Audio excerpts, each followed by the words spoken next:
officially off mute. Say hi, Hello? everybody. Hello, everybody. It's good to see everyone. So, oh man, isn't it nice outside? Much It better. is. Much better. At least in the mornings driving to work, it's like there's dew all over the car, and there's not that it's chilly, but there's that chill in the air that Yes. it's coming. That almost Yeah. I felt that shift in the Yeah. air. The almost fall feeling. Right. It is. Well, a lot of the leaves are starting to fall. You know, I'm not Because ready it's for too that. dry. I'm not ready Yeah, for that. it's It is, yeah. been way too dry. my We, puppy uh, even noticed the difference in the air. He just stood there and he looked around like things are changing. So last year, this time we had about 6 pumpkins growing in the yard. This year we have none. Oh, yeah. So earlier in the season, we went through and I was mowing, and I ended up mowing over them all Oh, because I didn't know where they were.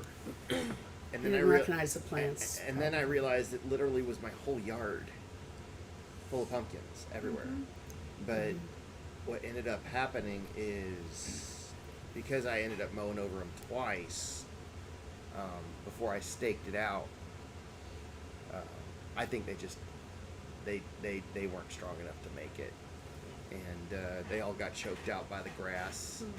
So we had a wild grass area in our front yard all summer, and today Kyle came by to do the lawn, and we took the spikes out, and I said, "Go for it, man! Just tear it down." Yeah.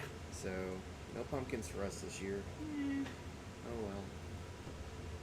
But we think that we'd missed all the rain by that point, so we didn't really give the pumpkins a chance. I think next year we're gonna have to be a little more intent. What's the word I'm looking for? yeah, I know what you're saying. Intentional. Intentional, That's it, yes. yes. It's not just gonna happen. Yeah. That's too bad, I know. It would Yeah. make life a whole lot easier. If things just grew the way they were supposed to. Exactly. Just, don't let the grass beat you up. Come on. Yep. But we had this nasty part in our yard that was just a scraggly thing. If you drove by our place, you'd see it's just this rectangle out in the front of our yard that looks like they have this place out in Kansas called Tallgrass National Monument. And my wife, while I was in Iraq, my wife and my in-laws went there, and my wife came home and she had like 10 ticks on her from this place. And I was like, that's what's gonna live there. Should probably just knock that down. So, yeah, good to see it gone. So, well, how have y'all been?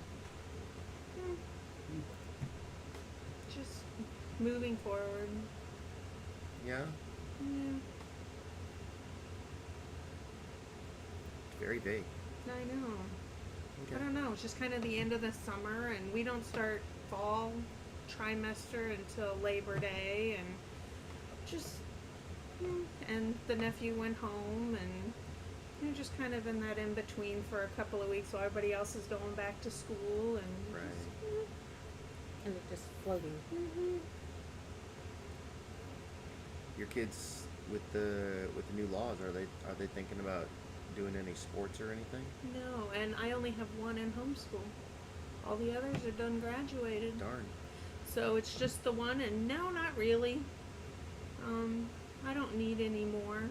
Oh, okay. I have plenty. Simone's like, it's 6 o'clock. Aren't you going? And I'm like, what is today? I have no idea what's going on. So yeah, I'm just. Thanks for being here. I'm sorry we had to cancel last week. Oh. The air conditioner in the sanctuary bit the dust. It's Yeah. working right now, and we're working on getting it replaced. So, Yeah. But that's not cheap. No, No. but the Lord provides. So. We have Well. faith. Oh, go ahead. I said we have faith. Yes, we do. My daughter's actually going to put together a thermometer chart. and what we want to do is we actually need to replace both units, except the other one's not currently broken, so it's not urgent. It's just important. Right. So there's this thing. Have you ever heard of like the quads of need? So I'm going into teacher mode now, I guess. Okay. So there's a square, right? Remember Punnett squares? Oh yes. So you got this. It's a genetic science thing. Urgent, important. So anything that's urgent and important becomes your first priority. Yes. Not urgent, not Important. important. Then you have things that are urgent but not important. So that would be things like, I have to play my game tonight because if I don't, I'm not going to be able to collect the stars. Yeah. Yeah. And then you have the things that are not urgent, but they're important, like devotions, or unless you've missed it for the day, then Right. it becomes urgent. Or having conversations with people, or whatever it is. But sometimes the urgent, the things that are in that bottom Punnett square, the things that are not urgent and not important. Those are the things that end up flooding our mind and keeping us busy, Mhm. And then the other ones just fall off the list and you forget. right? Yeah. But here's the thing. In reality, you have to have a balance of the four. Because, like, I was talking with someone today. They were talking about how they're working 7 days a week. You. Like, they get no days off whatsoever.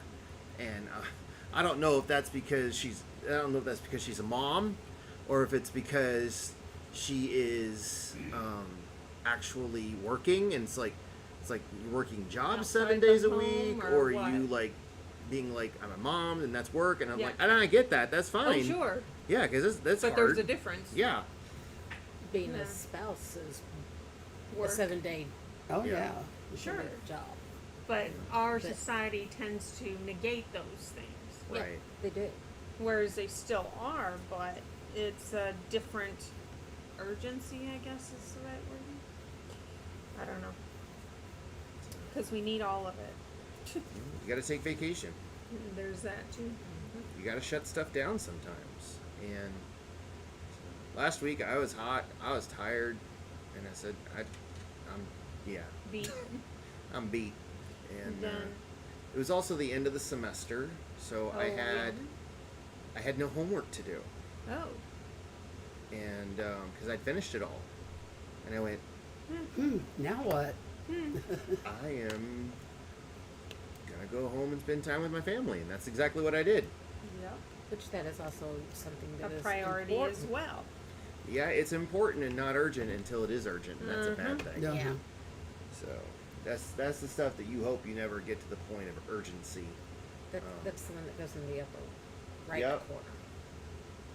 Urgent, or it depends on where Important. you or what stage you're at. Important, but not urgent unless you Yeah. have been neglecting it too long. Yes. So I was listening to, gosh, who was it? I don't remember. I was listening to a commenter earlier today on YouTube, and they were talking about time with kids. You know, when your kid comes up to you and says, "Play with me," What do you do? it's like, you'd better stop and play, because first of all, they're not going to be asking you much longer. And second of all, I know you're tired, but this is the important stuff that's going on right now. And for the last few years, I've tried every time, like, if part of us are in watching a movie or playing on our phone or whatever, but if another kid comes in and starts talking, you push pause, you turn it off, okay, what? But just stop everything for the whatever 5-10 minutes it's going to take. But get rid of all the other distractions. Life is full of distractions right now, isn't it? Well, and Satan will throw more at us Oh, to yeah. keep us from. Especially sure. if we have figured out to do like you said. Put the phone down Mhm. to talk to that person. who's And if you wanting to teach talk. them that they are important, then you relay to them that people are important and the devices can sit down for a minute, whether it's the TV, whether it's the phone or the iPad, whatever stuff we have nowadays. And you can teach them that it's a tool. It is not our end all. Always go to. Yeah. And I've noticed some of my kids struggle with that, whereas some don't. And so and again, it depends on the kid, Yeah. but if you teach them that every time they come and talk to you, I can turn everything off and focus, it changes things. So I have an odd question for everybody. When you were growing up, how did your family celebrate Easter? Oh We got, when I was young, we got a brand new dress with a hat And the gloves. my. Oh and my. the gloves and the what were they called, the black patent shoes. Oh. Yes. It was a little later than that, so I didn't do hat and gloves, but we always had the new dresses and Yeah. We yeah. had the hat, the gloves, the new, but we wouldn't necessarily have the black patent. Sometimes we would have the white patent. Oh, I'd never had those. so Yeah, I and always had because black the patent. first It was thing you spring. get is a black stripe on them. Yeah, because you picked Yeah, because it was spring. Yeah. Yeah, that was to It's go like to, it's like wearing white after Labor Day. You don't, but Easter's before Labor Day. Uh huh. So yeah, exactly. There you I go. don't know that. is that how but that yeah. works? I don't know. I don't know.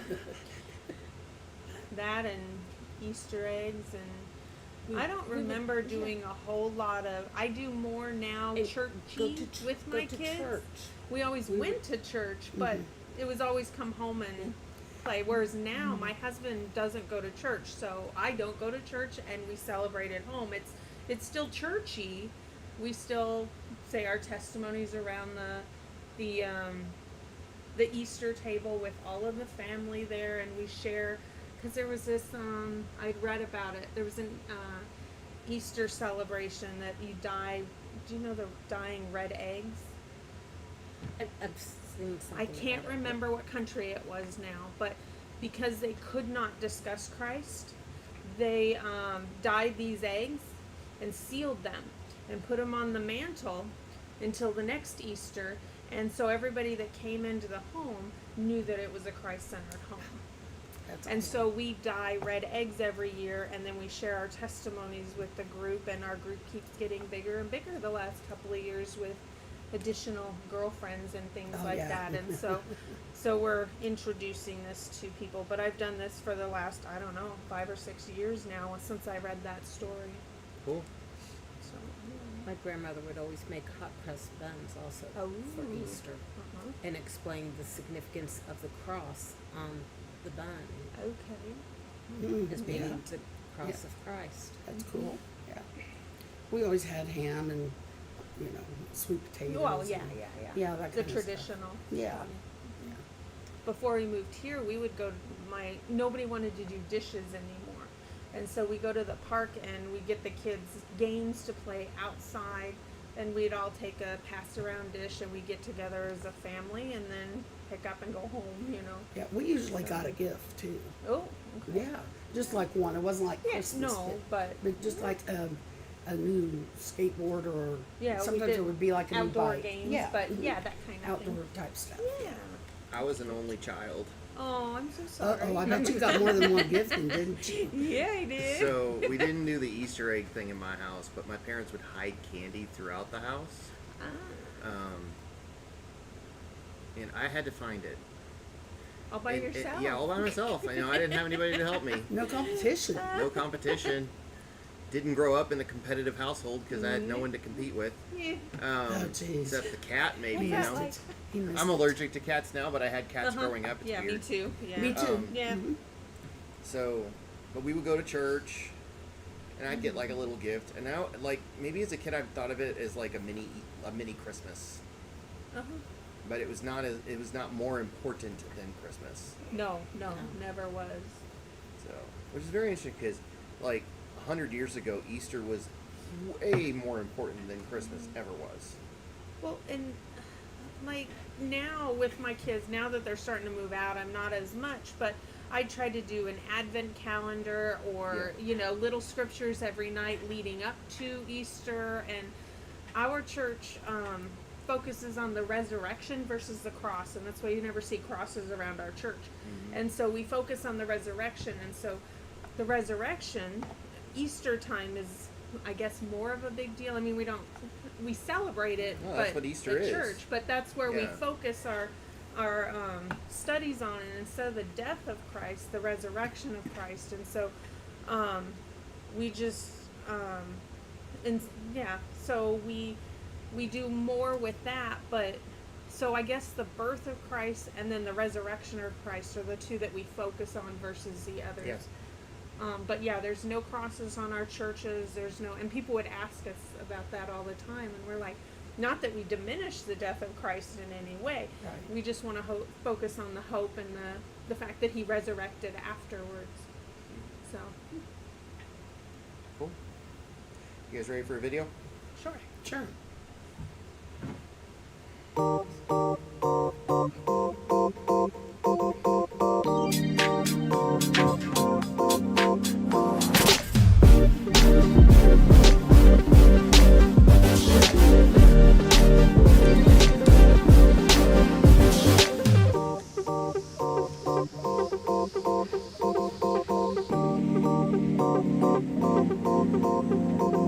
Jesus is Lord. Who is Jesus is one of the most important questions you can ask. But what makes that question so difficult is the number of answers you'll find. Some see him as some religious prophet, some consider him to be a wise, moral teacher, and some speculate he never even existed. But the Bible, from beginning to end, presents its own answer to that question. The Old Testament anticipated him as the coming Messiah. The Gospels agree that Jesus is he, and the rest of the New Testament explores what it means to receive him and dedicate your life to following him. One of the earliest ways Jesus described himself in his work was the announcement that the kingdom of God was at hand, and Jesus called this good news. Some of Jesus' earliest followers recognized him as the king of this new kingdom. Remember, it was a search for a king born in Bethlehem that made Herod fearful and motivated him to murder, because that's what we do when we feel threatened, don't we? We reach for self-preservation. Once you're on top, you spend the rest of your life trying to stay there at any cost, because there can only be one king, right? So it's no coincidence that in Jesus' crucifixion, the Roman soldiers nailed the sign over his head that read, King of the Jews. They meant it to mock him, but his life, his death, and his resurrection showed us that he was that and so much more. Jesus was King of the Jews, and all of creation, and all of this new kingdom that's breaking forth right here and now, all around us. All this king and kingdom language is one of the things that got rulers of Jesus' day nervous and suspicious. It helped motivate them to plot against him, even eventually condemning him to death. Political power is always a messy and complicated business, because it involves us. We are messy and complicated. We do our best to keep political power in check and ensure peaceful transitions of it. But above all the pragmatics, Jesus comes to announce a different kind of kingdom. A better kingdom. A better king. A kingdom that you were created for. A kingdom under the authority and incredible goodness of its king, Jesus. See, the Apostle Paul wrote to people in Rome, a place fully aware of political power and the risk of claiming loyalty to other kings. He explained that their salvation was at hand, and in this new kingdom, he said, if you openly declare that Jesus is Lord and believe in your heart that God raised him from the dead, you will be saved. Jesus is your king. There's so much more we can say about Jesus, but maybe the best place to start is with this declaration. Jesus is Lord.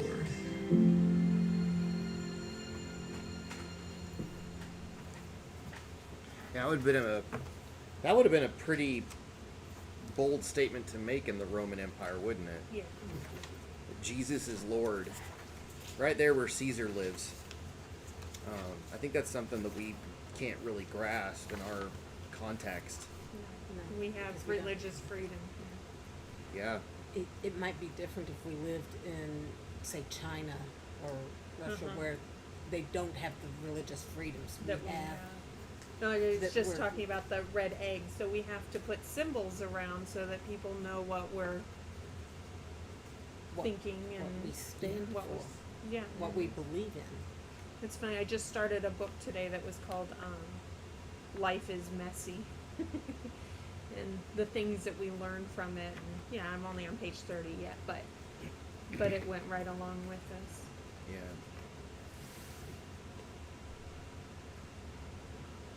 So, how would you describe your relationship with Jesus to someone who isn't a Christian?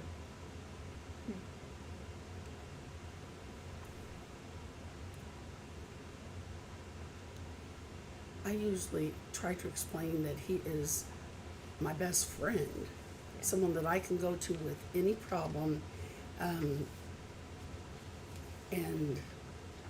rely on him. It's hard when if they don't believe, either whether they're agnostic or claim to be, Something else. yeah, atheist.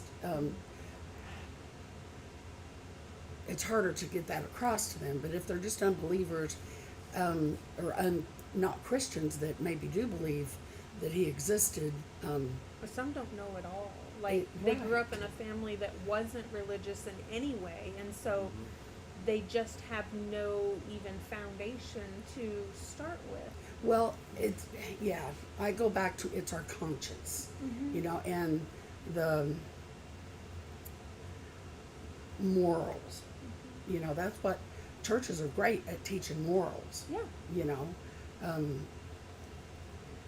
And so that's where the basis of him Yeah. comes in. Yeah, I think of that like the VeggieTale churches.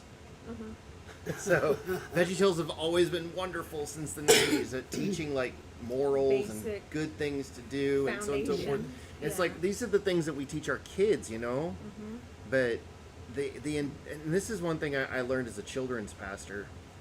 Did you know I was a children's pastor? I think you told me at one Yeah. point. Yeah. I used to be crazy like that. I used to be a I'm teacher, crazy like this. so whatever. So I used to be a children's pastor, and the thing is that I always kind of struggled in the back of my mind of whether or not I was actually getting through to the kids. Yeah. Oh, yeah. I hated that. I hated that aspect of it because I was like, I am busting my butt every single week. And you've got kids crawling under the chairs and falling off the chairs and Yeah. And Yeah. calling totally, people names Well, and and just totally And you're ignoring you what have they're you're saying. convincing But they're you're not. condensing this It's just hour-long something else. message into 5 minutes, and some folks in here are like, why don't you do that for Sunday? Yeah. But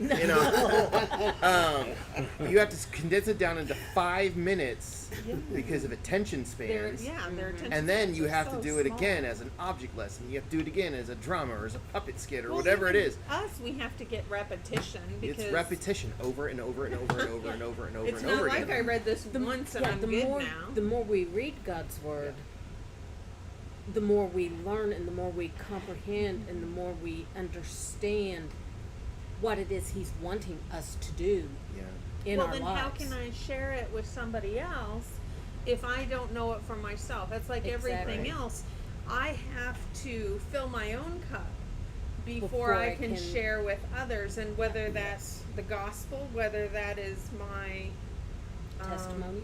your testimony, your things in my home, money, food, whatever it is, unless my own needs are met, I have nothing to share. Absolutely. And so we have to make sure our own cups are full so that when somebody says, hey, what do you believe? Or what church do you go to? Or how do you deal with these problems in your life because life is messy? And who is Christ to you? And so when somebody asks a random question, you're going to go, oh, well, because I know that, I think right here one of them is John 3:16, but these scriptures will come to your mind Right. if you know them. Yes. And so if you are familiar enough with the word of God, then the Holy Ghost can bring those things to your thoughts and you can share with others. Yes. I feel sometimes, and I think back on it now because this friend of mine has passed on now, but I had a friend who she had some very serious heart issues, and that's actually Yeah. what took her. And she was struggling with being anxious over it. And she came up to me one day and she goes, Janet, I know you're a Christian. Can you give me some not so obvious scriptures to meditate on?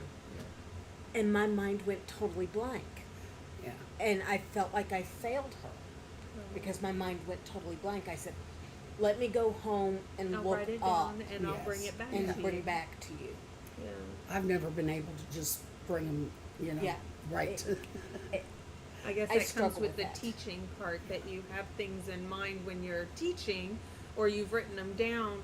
But yeah, on the fly, sometimes it's hard. Or, that and the Lord has given us a wonderful gift of the internet, which is Oh, available on hold this on a device in second. your pocket. But it wasn't at that time. Right, yeah, exactly. So and I then mean, if you keep lists of you have to. I mean, scriptures that mean something to Well, you, it used Yeah. to mean bigger and bigger Bibles, Oh and my now we just have it gosh. all in our hand. I know, but I it- still want my paper. I still like. Yes. I still So- like I having still write this. all over it. So- I'm like colors. So for instance, like when I have a backpack and I call it my mobile office because I put my laptop in there, Goes put my with me iPad in there, everywhere. I put my whatever book I'm reading at that time, Uh-huh. and then I have my thin line NIV Bible. It's only about that big. It has no references, it has no cross references, no life application, no nothing. It's just a straight Bible. Yeah. And it's like, I thought about this to myself. I'm like, this is what's going to be on me as I'm going out meeting people. But I hate that because I'm like, but I have so many marks in here. If I get Yeah. even close, I'm like, but there's the one I was thinking of. Whereas if I Right. keep an empty one in my bag, I'm like, I don't know. I want this. Exactly, yeah. But then God gave me this wonderful, wonderful gift called Logos. that one. And Logos is amazing because it has just about every possible Christian book you could think about, that you'd think to want. It's all right there. So like a book app. Yeah. It has It's books got in it's it got to read. it's got the Bibles in there from like all different kinds of Bibles throughout history. It's got history books. It's got atlases. It's got all sorts of cool stuff. It's huge. And you And said the Blue Bible. Blue Letter Bible, BLB. I love that one too because it gives you commentary and it gives you the. That's where a lot of times when I'm doing like Greek root and things like that. Guess where I got that from? BLB. I've been doing a lot of the study Bibles because it'll give like historical context, and I'm like, oh, because I struggle with Yeah. is that cultural or is that a doctrine that I should be Yeah. focusing my life on? Because in the Bible, sometimes It's hard not to always understand, yeah. sure. Yeah. I mean, this So, silly yeah. app even has something set up where I'll sit in my office some days when I didn't have anything to do, like 2 years ago. And That's a while and I ago. would literally just scan the barcodes on my books that are on my shelf because what happens is it goes into the database on Logos. And so if I have something I want to look up, it'll actually tell me which book to pull out, which page it's on, and then just go Oh my from there. gosh. I'm like, whoa, this thing is Yeah. awesome. It's such a cool Wow. tool. It's not cheap, but we get it. I get it as the pastor of the church because you need our those denom- references. because our denomination has gotten it set up so that we can have it. That's In nice. addition to that, we use ProPresenter, and ProPresenter works with, not ProPresenter, this is Proclaim. Proclaim is all working, it's all part of the package. So it all works together. So if you ever want to look up anything, let me know. I got stuff. But You have connections. but here's the thing: is like all I of know that. this guy. But see, the thing is like that stuff is not in my brain. No. It's not there all the time. But whenever someone asks me on the street or whatever, about Jesus or what it's like to, to be a Christian or whatever it is, what is Jesus like to you? What's your relationship with him? I just go, it's complicated. That's a valid answer in our modern It world. is. Yeah. It's complicated. And what I mean by that is not that it's troubled. No. It's that is he my friend? Yeah. He's also my Lord. Yes. He's also the judge. He's my redeemer. He's the redeemer. Right. Yeah, you can come up with Yeah, all there- sorts oh, of yeah. names. He's the right? healer. I mean, you can start going through the names of God if you want Right. to, but it's like Actually, that's been one of my last things is to get through all of the books and underline all the names of Christ. Cool. And so I've been doing that I do that in my hymnal. I do that in note sheets that we do. We did study guides. We do in the scripture, all of it. And so go through and underline all the names of Christ. And then sometimes I have to sit there and ponder, okay, who is he to me today? Or this week, or this month, or whatever. And so, yeah, and sometimes he's one name to me, and other times he's another. And, Right.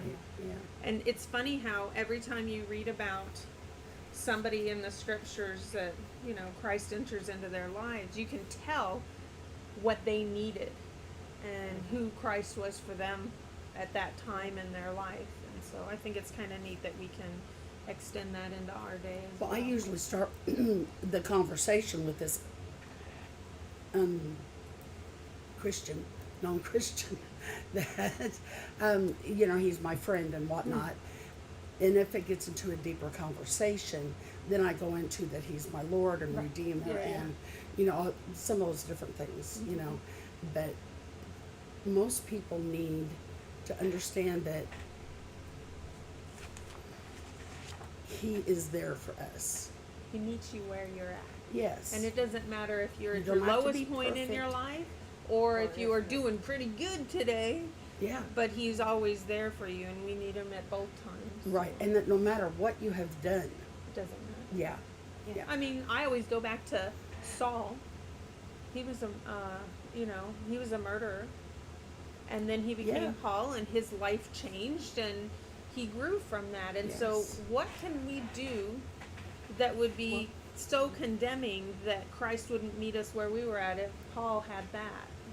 Peter, even though Peter he had too. been a disciple, Uh-huh. Still messed up. he still had a very hot anger. Mm-hmm. I mean, he cut off the ear Uh-huh. Of that soldier. of that Yeah. of that servant. Uh-huh. When Christ was arrested, he denied Christ before Yeah. he was 3 crucified. times. 3 Right. times. Mm-hmm. And yet he became the spokesperson defending the church on the day of Pentecost. Right? Yeah. So we always have another chance. Yeah. So there is It just never depends a on how reason the for a loss conversation of goes. hope. Yeah. Yeah. We always have The hope. only reason why you should have a loss of hope is because you have given up on him. Right. He's not given up on us. The only reason he may not be with you is because you told him to go away. Yeah. Otherwise, he will meet you wherever you're at. shift gears. In Mark 11, 1-7, it talks about Jesus' triumphal entry. But specifically before the triumphal entry, it's talking about how he sent the disciples on to go get a donkey. And it was interesting because it's like, wow, his ministry stretched over hundreds of miles, which they pretty much all did by foot. Yeah. That's a long walk. But now that he's approaching Jerusalem during the festival, he says, "Go get me a donkey." And he rides into the city on a donkey. Why do you think he did that? I know why. In the ancient Near East, it was common for a king or a leader to ride into the city on a horse or a donkey. If he rode in on a horse, it often signified war. But if you rode in on a donkey, it often signified peace. But Mary rode in on a donkey too while she was pregnant into Bethlehem. So Right. those stories have Sure. connection. Yeah. So, do you think the world sees Christianity as a kingdom of peace? The world, no. They see it's very divisive. And Okay. an angry God. Let's go smaller. What about our nation? Our nation. That probably depends on who's in charge, but as a whole, no.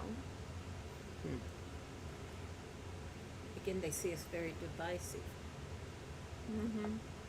As a Christian, we do not believe in abortion. Oh, yeah, And that's a big very, one. mhm, You know, Yeah. and Yeah. so, well, you hate my choices. No. No, it's not that we hate the action, The choice But came we s- before, right? right? So again, We that's still- a touchy one. Yeah, it is a very touchy one. It is. But they will throw that in your face as Mhm. a Christian Oh yeah. immediately. Well, you don't want me to ever have an abortion. No, I don't want you to murder. I don't know. I would almost go, you're right, I don't. I don't want you to ever have an Yeah. abortion. Yeah. Yeah. I would I say don't want that. you to I would say murder. that flat out because I'm not gonna. I'm not gonna. I'm one of those people. It's like I'm just gonna tell you. Yeah. You know, like this morning when I got up there and I was like, "Hey, y'all, we can talk political speak now from the pulpit." Woohoo! Yeah. Thank you, thank you, Yeah. Supreme Court. But Uh-huh. you know, We the have thing to is, teach the word as Right. it was given to us and not Right. another one. No. and as it it's was like warned. you have to understand that you've already made your choice.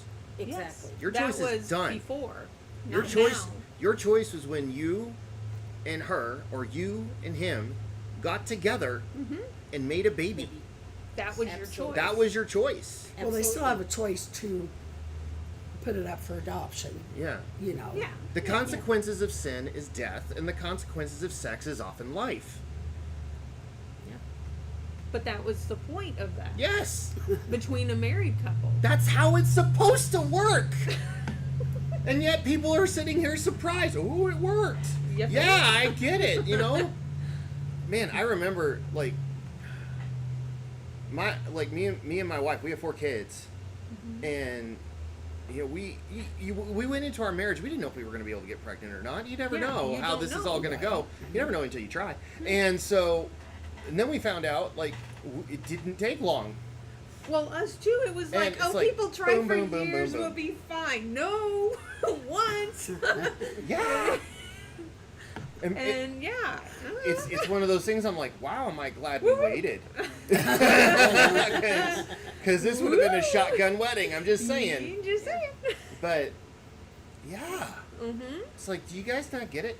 But, you know, we were talking about like the VeggieTale Church and morals and everything. I was talking to a young lady not long ago. She'd asked me to marry her and her fiance, and I had a meeting with them, and we talked. And come to find, I've known this young lady since she was like early teenager, like Young. 12, 13, and she recently just married the guy.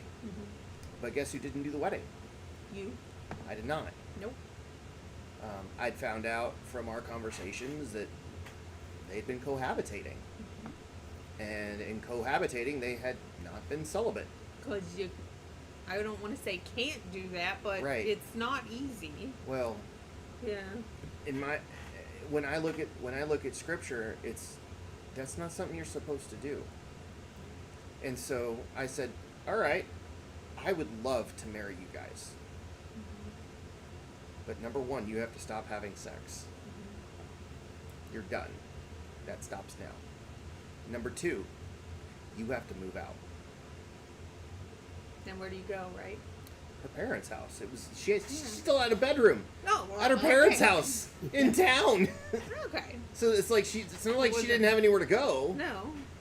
And you know, I've often had that thought, like if I was to have that conversation with someone, it's like, am I willing to go that extra step and say, you know what, to help you out, you can stay with us. Are you willing to take that second step? Because here's the other side of abortion. Now you have an unwanted child. Exactly. That's sad. It's really sad. But oftentimes what ends up happening with that child is they end up in the system. Oh yeah. So what are we going to do about that? You know? Those are the big questions. It's like, and that's one of the arguments it that the world has complicated. against us. It's like, Yeah. well, you have all this stuff going on. Well, what about the children that are born through that? It's like, well, how about you guys How be a about mom and dad? That or the parents who are infertile Yeah. love to have a child, and they Right. may not be able to afford the adoption costs. Yes. Oh, I know. Yeah. Well, and I was in school. It was after I'd been teaching a while, and I went back to school. I went to medical school, phlebotomy. Okay. And so I'm in there. It's only like a 9-month program. And I was pregnant. And there was another girl in the class that was pregnant. And I ended up miscarrying after class one night. Wow. And came back, and we were all sitting around at dinner because it was a night class. And she said something about never wanting to have the baby. She wasn't married. She was still living with parents. And I looked at her, I'd take yours in a minute. And she goes, well, did you find out if you're having a boy or a girl yet? I said, yeah, I just found out I'm not having one at all. And she about lost it. Yeah. I'm like, so I, who am married, in a stable relationship, Yeah. no problem, already have 2 kids, and would have loved a third, and I'm sitting across the table from somebody who's just angry at the world because she's pregnant. Yeah. Yeah. And I don't know if my comment changed her, because, you know, we were out of school kind of after that, but I hope it did something, right? Yeah. Oh, I'm yeah. not, Well, and that's I don't one know. of the interesting things. It's like we want to teach our kids all of these morals when they're young. And here's the thing: is that couple that I was talking to, and I was talking to her. I said, "Look, I've known you since you were this tall. yeah. You know this is wrong." And she said, "I know." They know. It's like, you know. You know, but do they care? It's because the world has deemed What's it more Care important? has It's deemed it more acceptable. important to them What's to more have the important? convenience Yeah. of. Well, It- and it's part of it is accepted because by the our world. world Right. says you need to plan a wedding. It needs to be a year or 2 years or 3 years out, or you just move in together and I don't Yeah. need to get married. It's just a piece of paper, and you have all these conflicting. That's it, a lot of it. You test drive them like a car. Yeah. Yeah. I actually have had people that I have been coworkers with that have said, yeah, I'm getting married, but, you know, if it doesn't work out, oh well, I'll Right. just They get exactly. divorced. start out with No. an end point. It's not going to work when they have that attitude. When you already Nope. have that attitude, when you go in, you're never going to have a successful relationship. Yeah. No. Mm-hmm. Yeah. That's like telling Jesus, yeah, I'm going to try you out, but, you know, If it doesn't work first, out. first test, I'm fine. out of here. Right. You know, no. No. Or just going to him when there's a problem. What about on the Exactly. good days? What Yeah. about the days you receive mercy and grace and love and I can't. everything else, Protection. Yeah. but we take it for granted? I cannot tell you how many times I start out my prayer with, thank you, Lord, for allowing me to wake up this morning. Exactly. Yes. Me too. You know, you didn't have to. Yeah. Sometimes we wonder, but When I get the phone call 5 minutes after I've woke up saying, Mom, right? what? Life is going good, and then 2 cars drive up the driveway and said, well, I had to pick up your other child today because he was in a car accident. Okay. So, yeah, those days are always just, can I go back to bed and start this one over? Yeah. Yeah. Yeah. Yeah. I think as parents, we've all had those phone calls and those. Yeah, I just mornings had and my days. third, so yeah. Wow. Well, and I have 3 boys, and they all hit at 17. So I'm like, okay, can we take a break now? I'm done with the third. Well, we still have to deal with it, but Yeah. it's Is he okay? he is. We still don't know what happened though. We have our guesses. Uh-oh. The road curved. He didn't. I've had that happen. Yeah. Fell asleep. took out a fence. I fell asleep at the wheel on the interstate once. Yeah, and busted the truck that wasn't his. So yeah, we've all had those points, but you know, you have to wait to make sure that the child is okay. And I mean, you didn't have a seizure or something. Okay, and then we'll discuss the rest later. Right. You know, what was it? After our car accident, I was focused on making sure Elizabeth was still alive. Because Oh, yeah. Abby was alive, and I could tell. Aunt Kathy was alive, and I could tell. But Elizabeth was passed out. Yeah. I hadn't had a chance to check her breathing or anything yet, and my adrenaline was rushing. Oh yeah, you're just a And- mess, right? There was a well, I mean, it gathered a lot of attention because we got hit by a car going 100 miles an hour on the Oh, interstate, wow. and Yeah. you know, we created quite a pile up on the interstate. Oh, boy. Not with other cars, but with traffic. Mm-hmm. And You need to try and get out of the way. some folks got out, and like a nurse got out to help out, and some other guys got out to just help out. Mm-hmm. And they were like, "Well, we saw it all. We saw this. We saw this. We'll tell the police what we saw." And I'm like, "Okay, but is my daughter okay?" And Yeah, that's she what I woke need up. first. Luckily, she woke up. She was way delirious. She doesn't remember the accident at all. How old was she? This was 4 years ago. So 11. Oh, Yeah. was that the one that they kicked her out of the hospital before y'all thought you were Yes. ready and back on an airplane? Exactly. Yep. And this time, when we went to Florida, that was the second time she's ever been on an airplane. Oh. And the she was first like, one and was she bad. got off of it, and I said, sorry, she survived. got off of it, and she said, "Yay, I didn't throw up." Woohoo! We're But- all happy. Yeah. But I remember, like, there's this guy, the guy that hit us after he came to, he tried to run away. We're on the interstate. You ain't going very Where are you far. going? Yeah.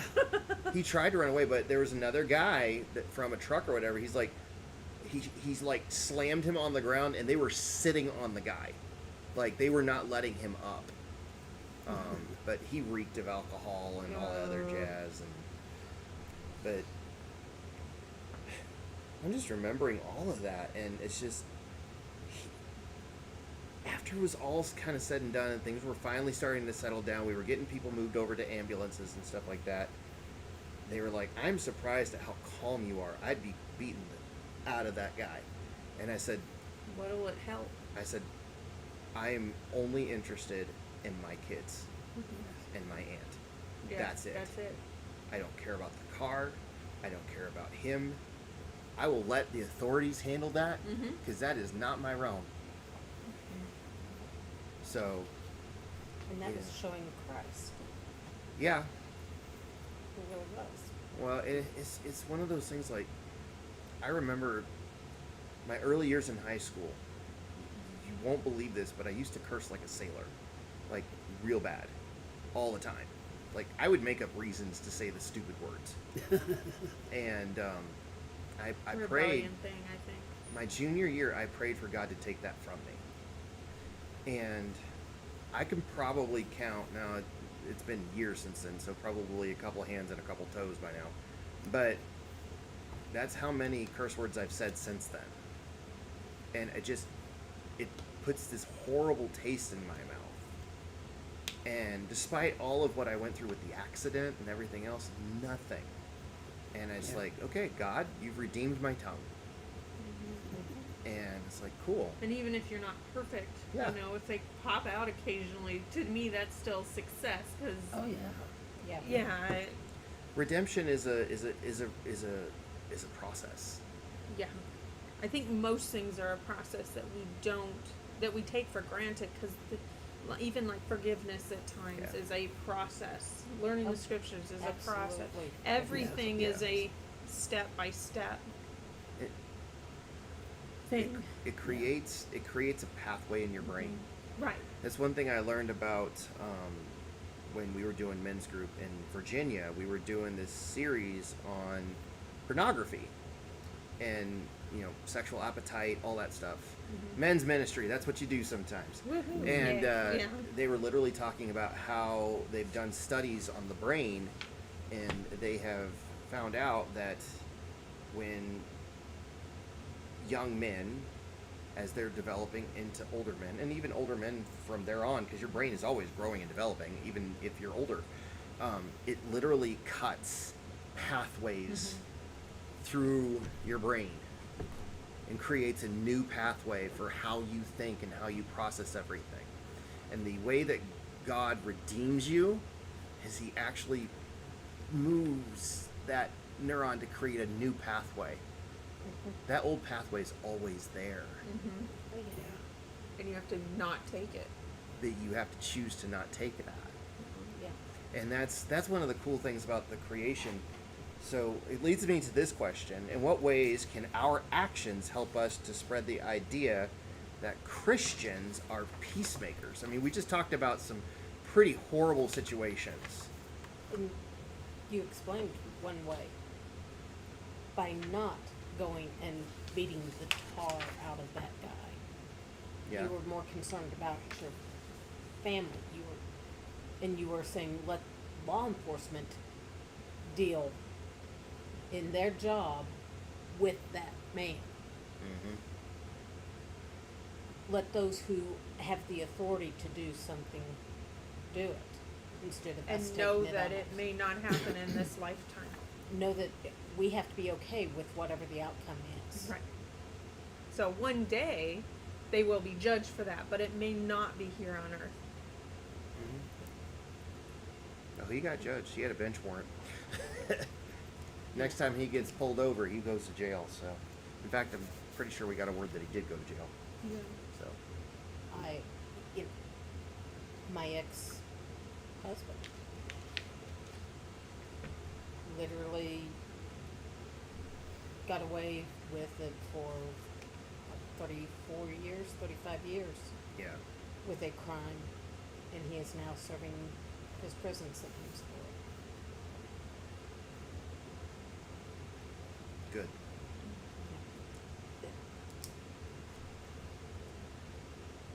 it. It took time. It does. There was a lot of times that it was like, why can he get by with everything that he gets by with? But you have to trust God that it's not always going to be that way. But how do we take these situations that we've gone through, where we've been able to find peace, and turn it into our ability to make peace? I love that scripture. It's like the scripture doesn't say that we're peacekeepers; we're peacemakers. Blessed are the peacemakers And Yes. and the Beatitudes. I love that because it's like, guys, status quo is not going to work. No. We've got to break status quo to find peace. Part of it, we have to step out of our own comfort zone and maybe search out others who may be struggling with what we have already been through, to give them that hope, Yep. to give them that peace. Share our testimony. So you're and talking about an experience. active search, right? Possibly. You know, like for me, if I went to a battered woman's shelter to give them my testimony, Yeah. Mhm. Yeah. you know, That's to be serving the women there. yeah. Or even if you know someone that is being abused, you could maybe go have sodas with them, or you know, sit Go down have and us- talk with them, Yeah, and share your testimony. Yeah. yeah. Yeah.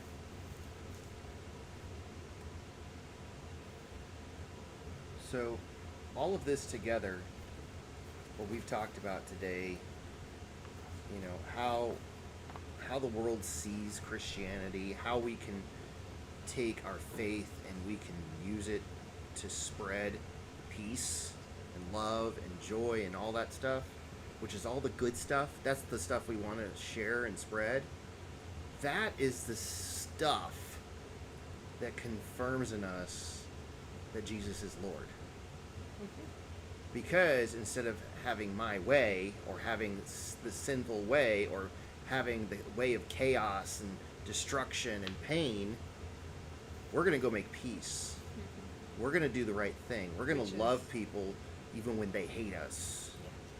Which is the opposite of what the world teaches. Exactly. And the more that we go out there, and every time I see the word nevertheless or Yeah. things like that in the scriptures, to me that's always significant of they let Christ in. Because Yeah. this is how the world treated them. Nevertheless, they did this. And it's always that stopping the world Yeah. dead in its tracks for my path. Yeah. And so I really like that. And the other thing that our church does with the testimonies is once a month, anybody can get up to the stand and share their testimony with others. And so we, try to tell them, okay, keep it Christ-centered. But then you go up there and you tell a story that, I've been through this and this is how I came out on the other side. And, and so anybody can get up there and say that. You don't even have to be a member of the church. That's awesome. And so you get up there and you practice sharing it in front of the people you know, and then you have practice so that when somebody comes to you, that it might just flow a little easier. A lot Yeah. easier. Yeah. So again, it was this is how the world treated me, and nevertheless, Yeah. Yeah. we overcome as Yes. I have actually on my car I have dragonflies. I have them all over my journals and things like that, because dragonflies symbolize overcoming, and anytime you do something not of the world, you're overcoming the world and following Christ instead. So reminds me of today's message where we talked about afterward, and we were talking about afterward. Your sons and daughters will have visions. And your young men will have visions. Your old men will dream dreams, and it goes on prophecy and all that. But none of that comes until after The trials, you trust the Lord. right? And repent. After Faith all of first. this stuff. And so I'm just After you repent of it. Yes. I'm so amazed when people start having those dreams or having the vision or whatever it is. It's like you're in the afterward. That's cool. That's great. So some of us are some of us though aren't in the afterward. We're in the going through. Yeah. But it's like I've always said. You're always going into something, coming out of something, or getting ready to go into something. So, Not a whole lot of calm. but the question is are you operating in trust and peace because He is Lord? And that's a concept that is difficult for us because we elect our leaders, but none of us are going to bow down and worship them, Nope. No. and we shouldn't, And as long as we believe they're still human right? and not Yeah. going to, mess up. And I always said that about even the prophets in the Bible and all of these people that we call heroes, they all mess up. And so I hate Yeah. the hero title to people because you put them so high on a pedestal that the minute you hear in the news that they screwed up Oh yeah. or made a fool of themselves in public because they got drunk or stupid stuff like that, it crushes you. Whereas if you didn't have a hero at all, then Yeah. just remember you can like something somebody does and you can focus on the things they do good, but you cannot forget that they are going to make just as many mistakes as you are. They're still human. Yeah. I mean, some of the prophets actually said to God, "I'm afraid to do this." Yeah. Right? Yeah. They had They're true human fear. too. Jonah got in a boat and went the opposite He direction. ran. And he said, "Nope, not gonna do it." And it wasn't even that he was afraid Nope. to do it. He didn't want to Nope. do He was it. rebellious. You know what? Afterwards, he changed his mind. He went right back. No, he went back after he'd spent some time in a fish. Yes, And then he went and gave the message going, well, it's not going to matter if I give the message anyway because they're never going to turn. And then he goes up on a hill and they're all turning and he gets angry about it. And God says, See? what, you sad? Oh, Oh, I'm sorry. Oh, you hot? Here's a plant. too bad. Oh, the plant's going away. and we leave Jonah. And that's where Jonah ends. We leave him up on a hill, dying of thirst, I guess. Is it Ezekiel that he hid because he was afraid he would be killed? Yeah. I mean, they had real, Some legitimate problems, fears sure, and Sure. problems. and weaknesses Yeah, and strengths and talents, just like all they, of us. they were just like us. They lived. And don't judge them because their weaknesses might be different than mine. Being a peacemaker is not easy. No. Well, that's one of the things you just brought up. One of the things that we had talked about before here in church, how Assembly of God pastors in the United States are not allowed to drink alcohol. Right. Yeah. But the ones in, I think you said it was Germany, Germany, yeah. are They're allowed, allowed. to. Yeah. It's a cultural It's thing. a cultural thing. Right. And And again, things like It- that are in the scriptures that, okay, is it doctrine? Is it Right. culture? Or is Is it it policy? policy? And so a lot of times when somebody, comes and tells me I'm doing something wrong, I'm like, hold on, wait a minute. Let me see Yeah. if that's doctrine. Because I want to know. yeah. Because, Well- if it's specifically stated, fine. If it's only stated because it's a cultural thing, Yeah. but let And me that's- see what I get out That's of how it. we Yeah. approach the Old Testament Oh, and yeah. and the Mosaic Law. What was it this morning? My kids were late, and I told them, "Good thing we're not in the Old Testament times, or I'd take you out to the gate and we'd stone you Yeah. because you're just being so disobedient this morning." I know. That's in the Bible. If you Oh, have it is. disobedient child, take By him, the time take him they're out 16, to the they're take him out to done. the take him out to the leaders and Yeah. be Put to done. death. Mm-hmm. There's a lot of people in jail that probably should have been taken out to the to the Fire to, squad. to the gate. But And anyway, done. that's where I want to leave us today. Is On that note, with that thought. No, let's children. Oh. we need to do our best to be those peacemakers and to make sure that we make Jesus Lord in our lives and then be an example of that for others to see. So, prayer requests. And what I'm going to do is I'm actually going to sign off this and then we can pray, okay?